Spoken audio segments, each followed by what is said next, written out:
back. And you're listening again. A legend in his own mind. Don't believe me? Just ask him. Here's Tom Schmitz live on WOCA. The Source. Welcome back as we wrap up hour number 2 on a Wednesday of Ocala Talks.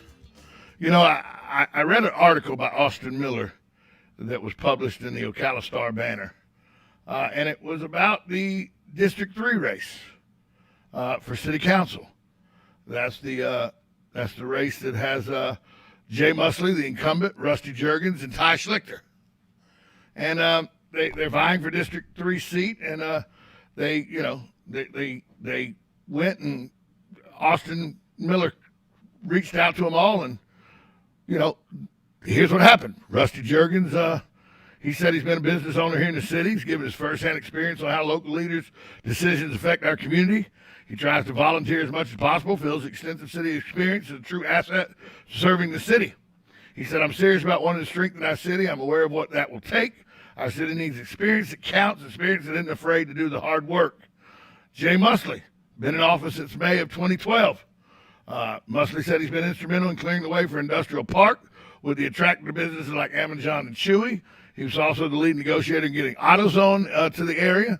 He said his other accomplishments include downtown redevelopment, the Ocala Skate Park, Splash Park, Art Walk, and many more. Experience matters, said Musley. So about Ty Schlichter. Ty Schlichter didn't respond to the Star-Banner's request for an interview. So they used his statement on the supervisor of elections. And then there's mailers coming out that show Ty Schlichter and Barry Mansfield together. Barry Mansfield dismissed the mailer, saying he had nothing to do with it, and noting that he is not working with Schlichter. Schlichter could not be reached for comment despite several attempts. This is this is the trend I'm talking about. Ty Schlichter has decided to go radio silent with the media. It looks like here from this article. Kristen Dreyer decided to go radio silent when she was invited to come on my program. When do politicians get to pick and choose what questions they can answer? And when they're running for public office, why do they what is it that they say, well, I'm running for public office, but I'm not answering any questions. I'm running for public office, but the people who reach the public, the media, I'm not talking to them. What does that say about how they'd be a leader? You don't want to answer questions from the media. What are you scared of? What questions could we possibly ask that would bother you so much that you would rather not talk? You're running for a public office. You would think you would want people to know your stances on things. Nope, not these two. Nope. Hope our signs work. We're going to handpick where we go. We're going to go where just friends of ours are.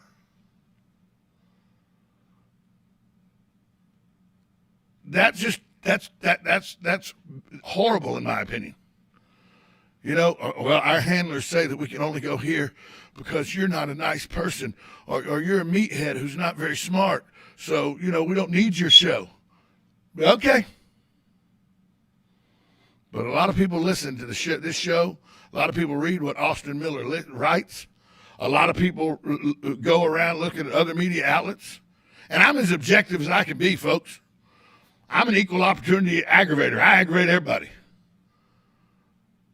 But when did politicians get to decide when they would be public and when they wouldn't be public? They're running for public office. Shouldn't there be something given, some weight given to the fact that certain candidates don't want to go and answer certain questions? What do you got to hide? Good morning. You're on Ocala Talks with Tom Schmitz. Tom, I enjoy listening to you, even though I'm a left-wing Democrat. Mark, you and I have a lot more in common than we have not in common, and people don't understand that, but we do. No. Well, I spent a lot of time, by the way, Tom, in Georgia, out of the Marine Corps. A lot of my working adult life in Georgia. See, we got that in common. You and I also, we have that in common, and I'm trying to learn and pay attention to why things are the way they are, where I am and where I'm at. But I just wanted don't disagree with your last observation. I would agree with that. They are public servants, and I think it needs to remain public servants. I don't want our politics, whether it's city, state, county, local, or federal, to be taken over by corporations. That's the point of that phone call, Tom. Right. You made a comment earlier, which I didn't necessarily agree with the interpretation, though I find it none of my personal business. But if a citizen wants to make the request to treat their loved one, a certain way in a hospital, my point of my phone call, Tom, I know it's a little late compared to, is that hospitals aren't run by doctors and they're ran by administrators. They're ran by functions now. And so corporations will not own a doctor or a hospital. You and I are a little bit older, so when we grew up, there were doctors that were a certain way, or there were hospitals that could do things because they were ran by the public, and the doctors had to respond to their oath. But today they respond to their contract and to their corporate overlord.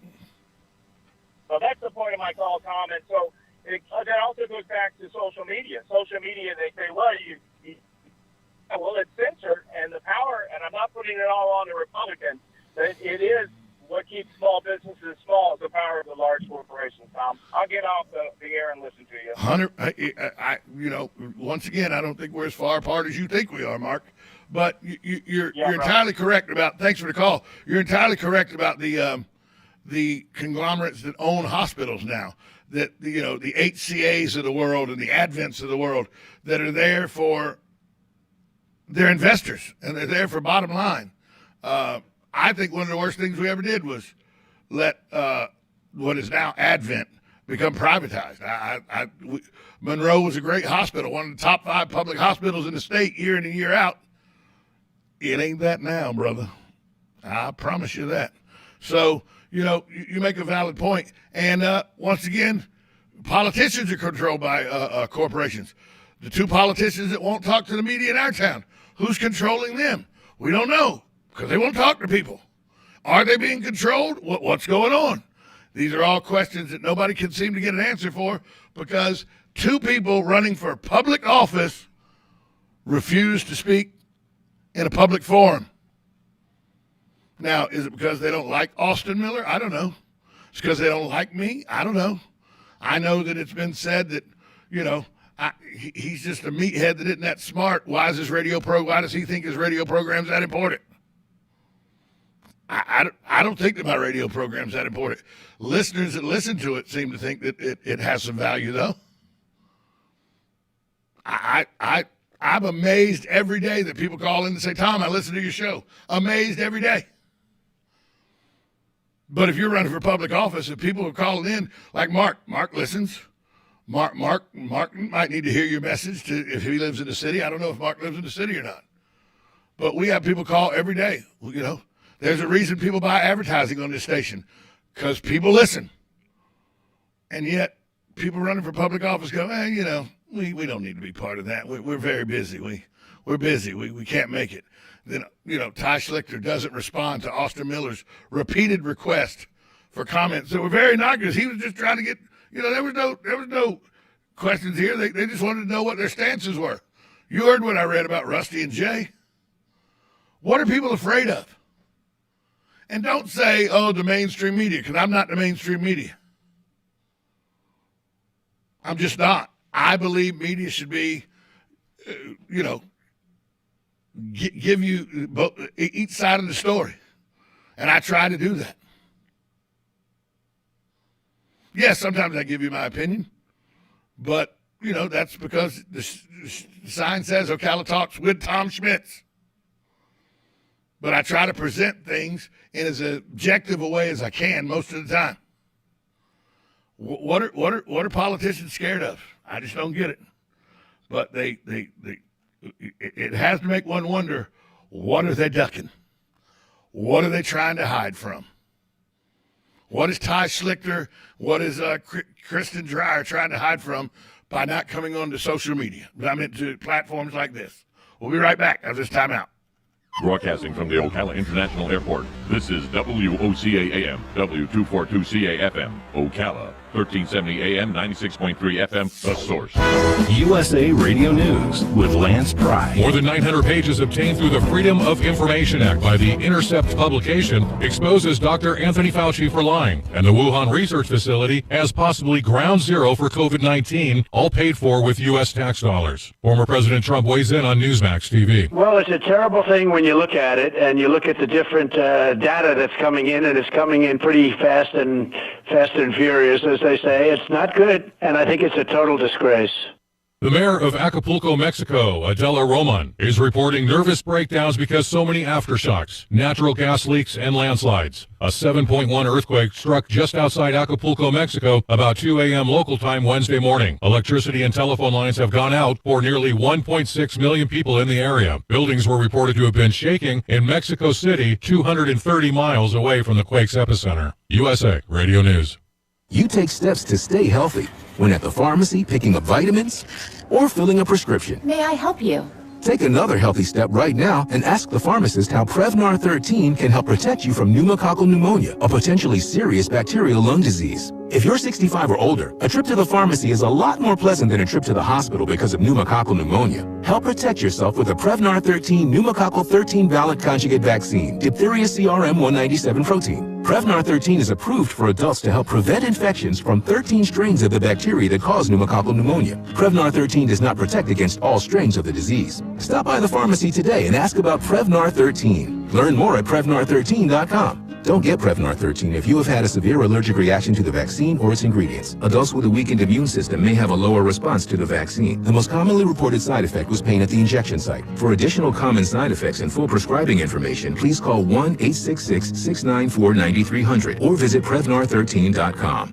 What you need to know to help improve your chili pepper harvest. That's coming up on This Land of Ours. I love living in a rural community where neighbors help neighbors, even if we don't always agree on sports teams, politics, or the COVID-19 vaccines.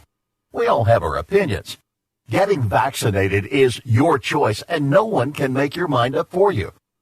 Talk to your healthcare provider about your questions to help make a decision that's right for you.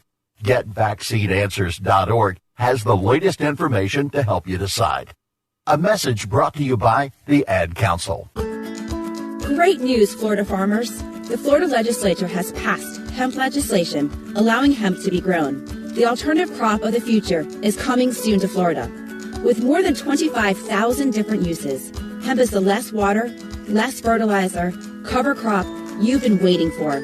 I'm Agriculture Commissioner Nikki Freed. Learn the facts about growing hemp at freshfromflorida.com today. That's freshfromflorida.com.